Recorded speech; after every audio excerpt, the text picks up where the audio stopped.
afternoon, everybody. My name is Mary Canha, and I'm a social work major. And the title of my research project is Siblings of Children with Autism, an exploratory study into the concerns and coping strategies in relation to their disabled sibling.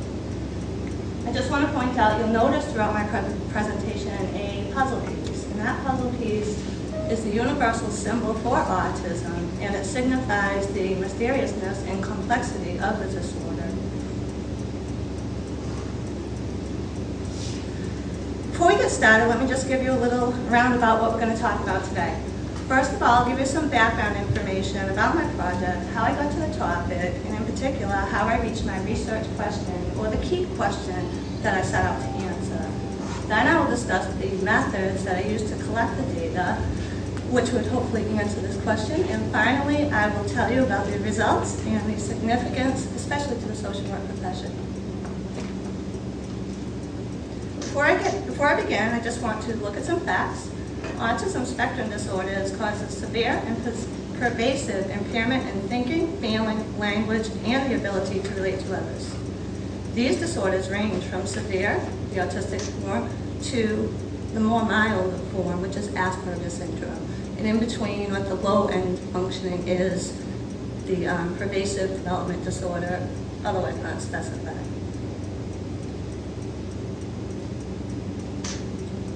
Okay, background.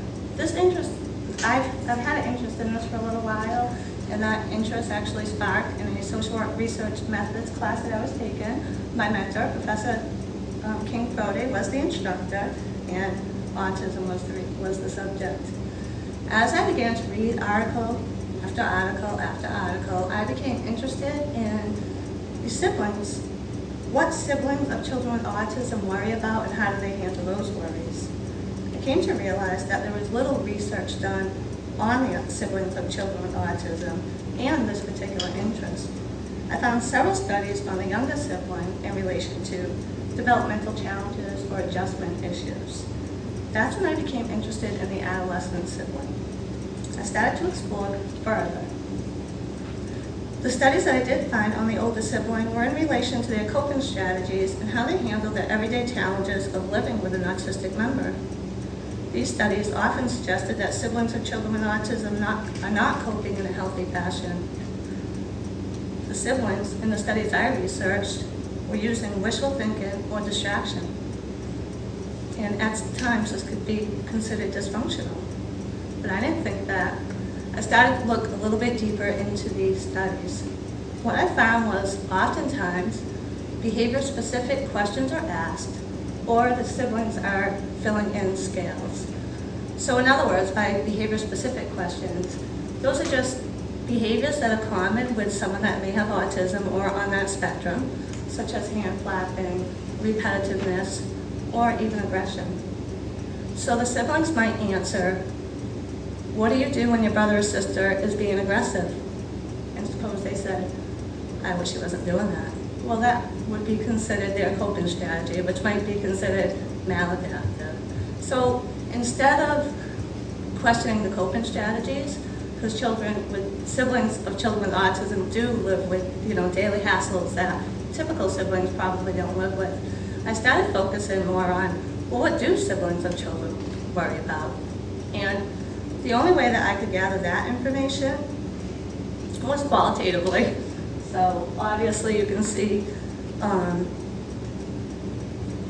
there was no room for thoughts and expressions in the studies that I saw. So that's what I wanted to do. I didn't want to know just the who, what, when, and where's. I also wanted to know the hows and whys. So I came up with this question. What do siblings of children with autism worry about, and how do they handle those worries? Since I wanted to hear the sibling's voice, and I wanted to know the hows and whys, it was only natural to interview the sibling, which would be my method. Excuse me. Before interviewing the sibling, I had several challenges. The first being gaining access. This is a wonderful idea of mine, but I needed some siblings to talk with. My initial outlet was SIB shops. I had found out about SIB shops. They're programs created by a gentleman named Don Meyer, And there are currently 200 of them in 8 different countries, and their program is specifically designed for the child of a sibling with a disability. I also found out that they're generally not run in the summer months. Generally, they're run monthly or even quarterly. So this outlet would prove to be of little help to me. But in the meantime, of course, I had tried other outlets. I had mailed about 20 letters out to Greater Boston area agencies. In particular, most of them are autism resource centers. And what I found here is, as I was doing follow-up calls, at the same time my study was going on, these agencies were facing severe budget cuts, and in particular 2 family support services. I also encountered some HIPAA, things with HIPAA, which is the Health Insurance Portability and Accountability Act, and not a big problem, but probably more with time. So in other words, I couldn't just call these agencies and they couldn't just give me some contact information. They would have to get my information out to potential subjects who would then in turn have to call me. So I developed an announcement. I emailed it to, there was 5 agencies that were willing to put this in an e-bulletin or a newsletter. And actually I have one right here. This is from the Autism Alliance of the Metro West. And here's my little information. But in the meantime, I did have to wait. These would not be going out until the end of June, and here it was the beginning of June. So I did do some pounding of the pavement. I called several parent support groups. I reached out to ATP students as well as their mentors, local schools, and whatever I could do in the meantime. Inevitably, I would have my sample. In my sample, all of the participants in my sample had received the study information from one of these newsletters. All the siblings that participated, excuse me, I already said that. Of the 7 participants, 6 were female, 1 was male. All of their disabled siblings were males between the ages of 8 and 17. 4 of the siblings were younger, 2 are older, and 1 was a twin. I didn't confirm any diagnosis, but I strictly relied on the siblings or the parents' interpretation of what their child had or sibling had. 5 stated autism, 1 stated Asperger's, and 1 stated PDD-NOS. Prior to the interview being conducted, informed consent had to be obtained by the parent, in 1 case the sibling who was 18. And in addition, the minors were required to sign an assent form. And these are other aspects of the HIPAA laws. The interviews were conducted at the participant's choice of location, and that would end up mainly being the mother's choice. And I did interviews in a mall, food court, a Burger King, a backyard, a sibling summer program, a honeydew, and a home. So it was quite interesting. The interviews were recorded on a digital recorder and later transcribed into Word documents. The information was categorized, coded, and analyzed. So what were the results? I broke it down into 3 questions. 17 questions were developed, so I broke it down into the 3. A lot of the questions that I asked were descriptive. How old are you? How old are your brother? Can you describe them? What's it like to live with someone with autism? So I do have a lot of rich information for today. What I'd like to answer is, what did the subjects worry about? What did the subjects do when they worried about that? And how the subjects envision their siblings' future.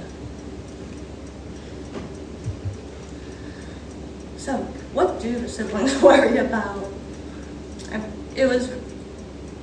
I put up a lot of quotes, and please, read them, but what I want to say is most of the siblings worried, except for 1, they all could fall into one of these categories, either a social concern, which was mainly in a social limitation or a social vulnerability, and then in harmful behaviors. They all could fit into those categories. And you can see some of them. What they worry about, there are some behavior-specific things here, but mainly they do seem to have much bigger and larger concerns than being asked, what do you do when your brother is being aggressive?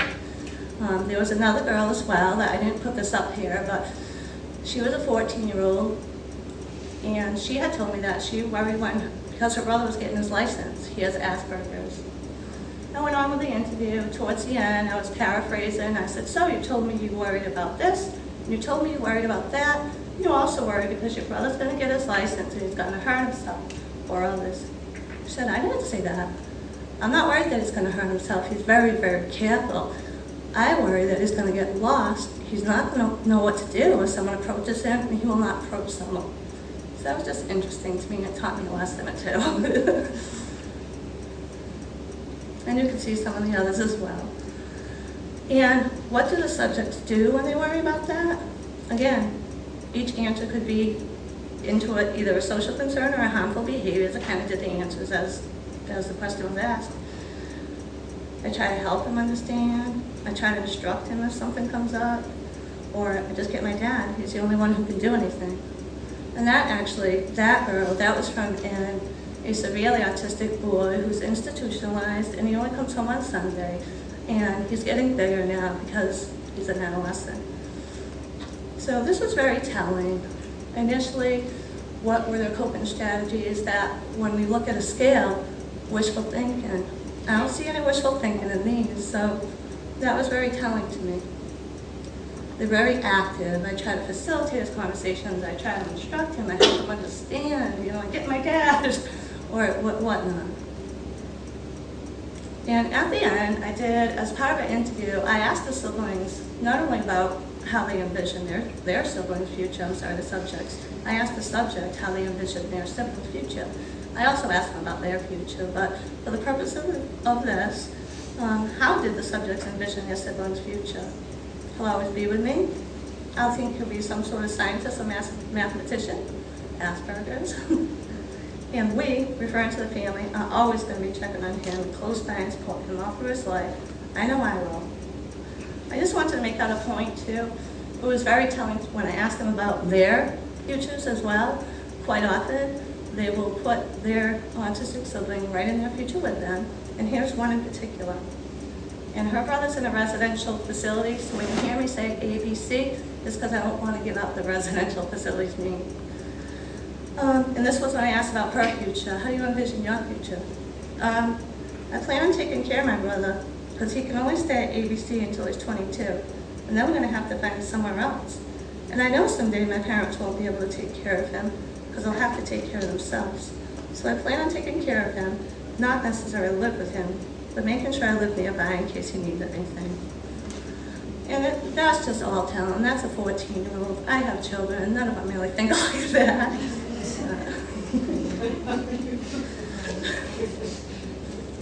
It's a very emotional project. And finally, what is the significance?